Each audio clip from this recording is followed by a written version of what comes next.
So I have a beautiful poem. Actually, it's a Sufi poem written by Farid. And it's translated by this guy, Andrew Harvey. So I'll read it out to you. And then I have something to say on this. In the dead of night, a Sufi began to weep. He said, "This world is like a closed coffin in which we are shut and in which, through our ignorance, we spend our lives in folly and desolation. When death comes to open the lid of the coffin, each one who has wings will fly off to eternity, but those without will remain locked in the coffin. So, my friends, before the lid of this coffin is taken off, do all you can to become a bird of the way to God. Do all you can to develop your wings and your feathers." This was written by Farid. And I think it's so beautiful in the sense that this world is a coffin. It's not that when we die, we'll go in a coffin. This world already is a coffin. And we are already moving towards our liberation only if we set ourselves free. In fact, I read once in Japan or Korea, they have these centers where you experience death. So there are coffins with a panic button in there. You go and lie down there flat, and they close the lid on you. And there is some provision for oxygen, obviously. And if you panic, you can press the button and they will open it. But otherwise, you experience what it's going to be like when you're dead. Only you won't be aware. But the reason I said this, we constantly talk about getting out of this world. We talk about liberation. We talk about spirituality, and we talk about a spiritual person, being a spiritual person. The question is, who is a spiritual person?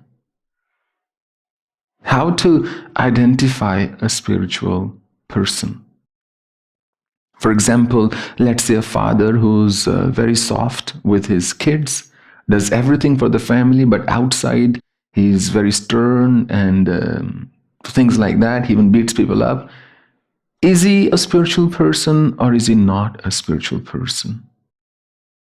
Is there a benchmark? And to help you with this, first there's a very small exercise that I'd like you to do. Think of various people in your life. If you don't mind, can you please close your eyes for a minute? I want you to think of various people in your life. Maybe your parents, your siblings, your partner, or people, your friends, your teachers. Just let them flash in front of your eyes.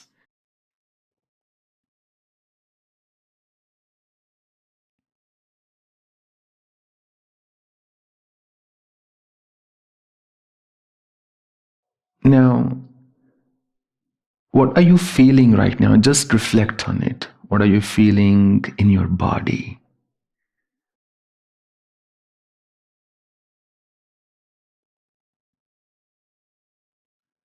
I want you to think of somebody whom you don't particularly like, or maybe somebody you just dislike or loathe or hate. Somebody who makes you uncomfortable or makes you uneasy. Think of that person.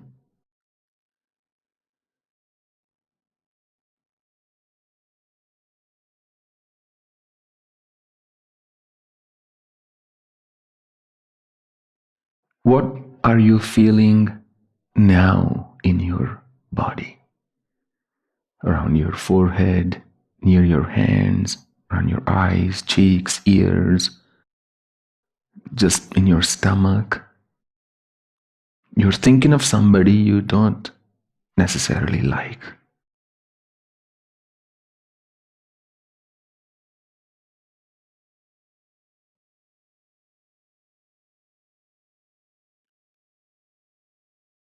I now want you to think of somebody you do like, somebody who values you, makes you feel important, makes you happy, or loves you, or cares about you. I want you to think of that person. Really think deeply. Bring that person's picture in front of you.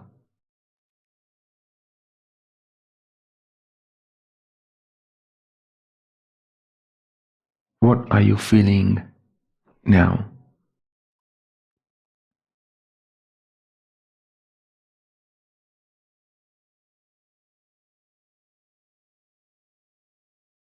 Just think about it.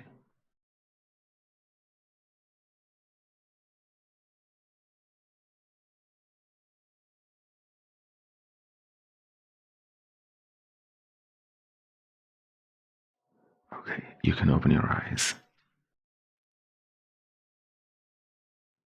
You see, a truly spiritual person would not feel any overpowering negativity when they think of somebody whom they don't particularly like, or somebody who mistreated them or abused them or wronged them in any way.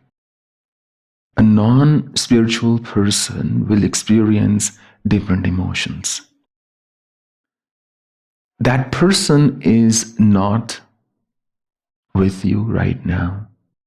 And yet the thought of that person can make you or some of you uneasy.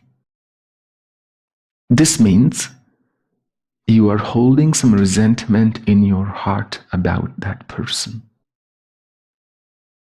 Hence, this point yesterday that I spoke about, the importance of removing bitterness from your system.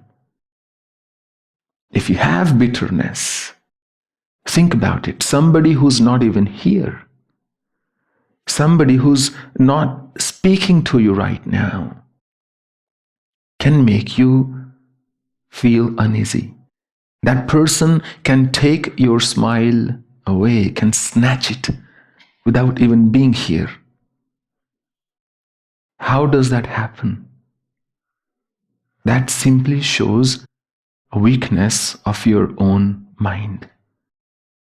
So, what makes somebody spiritual? Here, I found a beautiful quote. It was in a book I read about 3 years ago or earlier, I don't remember now, by Hazrat Inayat Khan. And here's what he said. The most profound one. I've spoken about similar examples, but this just sums it up very nicely. So the question is, who is a spiritual person who is awakened? It is not what he says, and it is not what he seems to be. It is not what he says, and it is not what he seems to be. But it is the atmosphere that his presence creates. It's a sign of a spiritual person. It's a sign of how spiritual a person is, what their presence does to the environment, what kind of atmosphere that person creates around him or her. And here's a beautiful line. Why?